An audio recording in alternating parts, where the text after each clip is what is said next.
Hello, friends. Welcome back.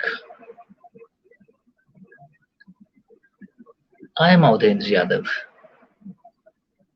speaking from India. The topic that is I am going to share today with you about the very recent development has happened in China. Mr. Xi Jinping, the president of China, visited Xinjiang region where the Uyghur Muslims who is being persecuted by the Chinese authority. Mr. Xi Jinping visit yesterday was a very rare visit to this region, since many allegations on Chinese government, allegations uh, is not only allegation, has been proven that the Chinese government persecuting the Uyghur Muslims. In this particular region, the United Nations reports saying has uh, already given the reports uh, and quoted that the crimes against humanity, you know, the Xinjiang region in which the China is persecuting, the UN said that it is crimes against humanity.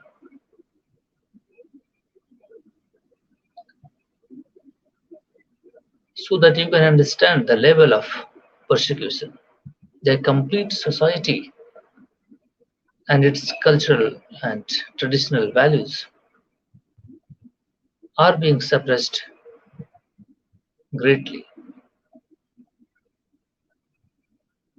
You can understand well if any foreign kind of invasion happens to you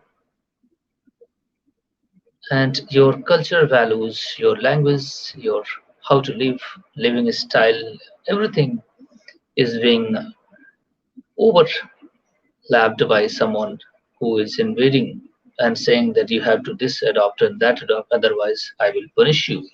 The punishment model they have adopted it, not to the uh, give somebody the reason to believe and you have to change according to uh, the reference to time, but they are using the force to the conversion. They are saying that the Mr. Xi Jinping, while giving his speech, said that they had conserved the. I'm telling his words, what he said in his speech.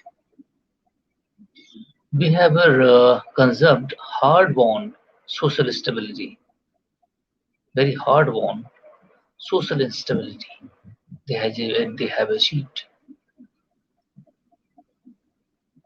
and they are saying that he pursued a years-long campaign against what it describes a terrorism and Islamic extremism in the northwest region. You know,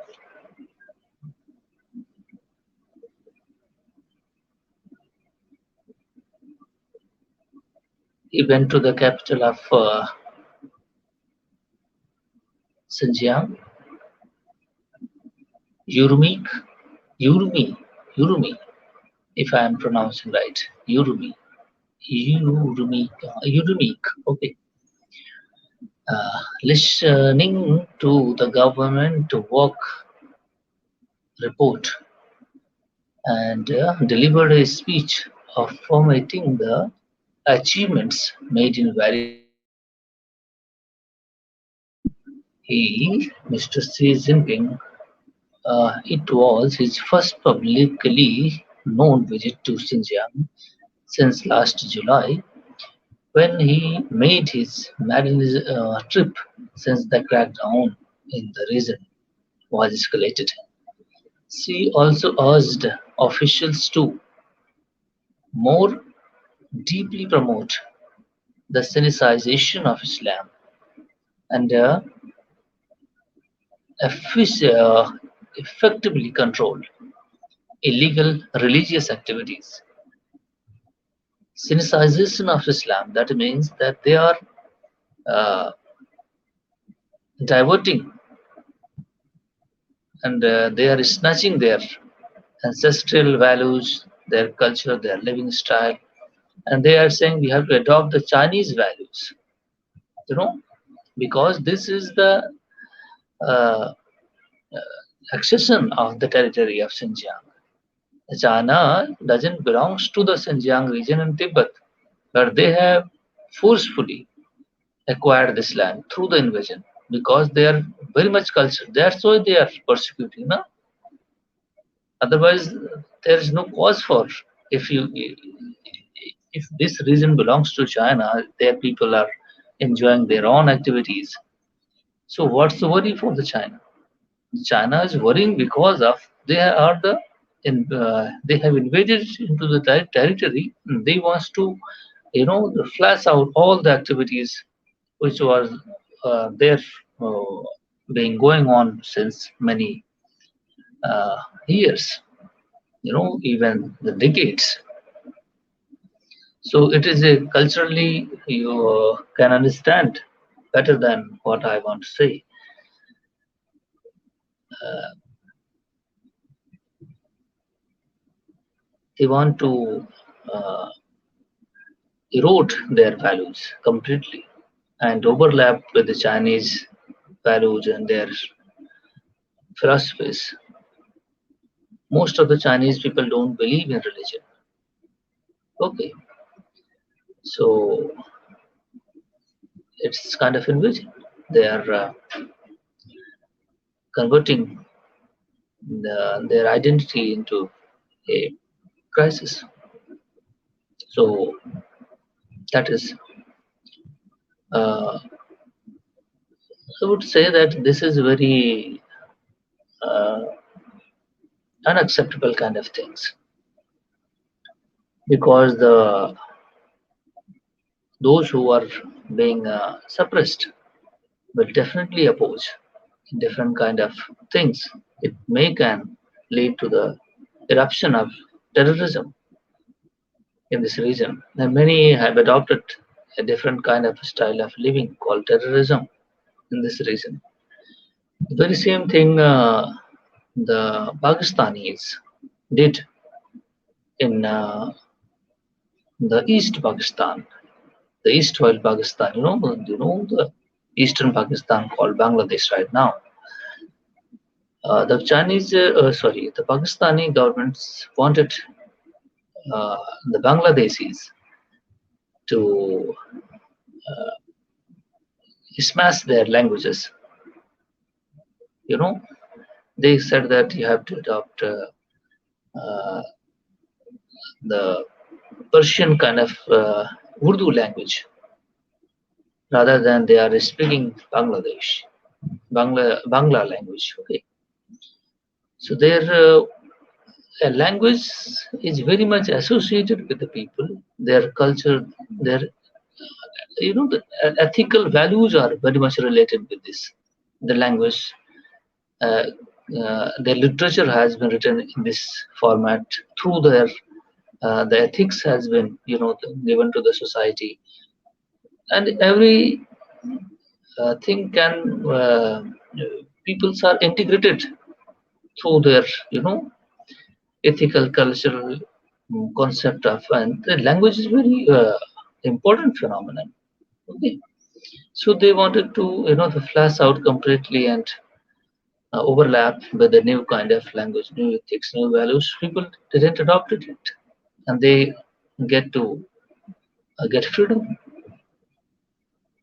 So right now you can see the Bangladesh there. So any state if persecuting their people with the force conversion, I think this will result in a chaotic order. But the force that is China is employing to its Uyghur Muslims definitely fire back when it's matter of time. But I cannot accept that. This is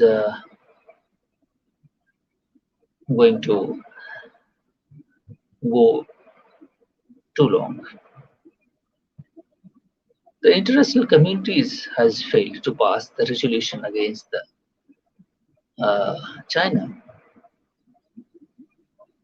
in General Assembly, United Nations General Assembly. When this report, United Nations Human Rights Report, was presented and voted, the resolution couldn't pass because of the political weightage. So, what can we say that the justice is not internationally recognized, international human rights and justice is not being done at the international level. So the people's hope to the international bodies also gets eroded. Let's see what happens. But these kind of persecutions is going on and going on, going on, and until unless some kind of results. But external pressures, those who can exert to the Chinese government is adopt they are all countries adopting their political and economic interest like the European Union's countries and the United States and Canada. These countries are adopting their economic and political interest. They are, I think, declining to their international voices to raise and solve the concerns of human rights. So it is very alarming issues because these countries' voices are being heard. Rest all the countries, developing countries, don't have too much weightage, too much force, too much, don't have their political weightage to raise voice against the China because in Asia, the China is the leader. So nobody can raise voice against China. So it is doing whatever he can. Thank you very much. That's the news I wanted to share. Uh, Thank you very much.